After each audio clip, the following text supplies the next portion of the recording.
আমরা নতুন বিল্ডিং এ রং করার আগে এই সিলার করার আগে রং করার আগে মূলত সিলার করে সিলার করার আগে এভাবে পাথর দিয়ে ওয়ালটাকে ভালোভাবে বসে দিই।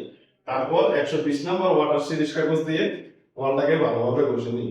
তো বসার সময় কি হয়, বসার সময় এই ওয়াল থেকে যখন পাথর বসি বা সিরিজ কাগজ দিয়ে বসি তখন অনেক পরিমাণে ভালো পড়ে, মানে অতিরিক্ত ভালো পড়ে ফ্লোরের মধ্যে।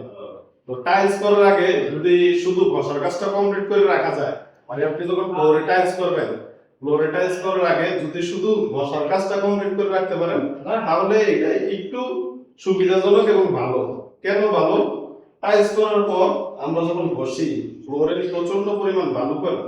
এই বালুগুলো আমরা যখন হাঁটাচলা করি, টেবিল টানাটানি করি, বিভিন্ন কাজের লোকেরা ঢুকে এই পায়ের পাড়ায় এই টাইলসের মধ্যে চিকুন চিকুন ছোট ছোট দাগ হয়ে যায়। সেই কারণে আমরা করি কি, আপনার সিলার করার আগে অথবা রং করার আগে বলেন টাইলসের আগে আমরা এইভাবে বসা মজাটা কমপ্লিট করে নিই। বসা মজা কমপ্লিট করে নিলে তাহলে বিষয়টা কিছুটা সেফ হয়ে গেল।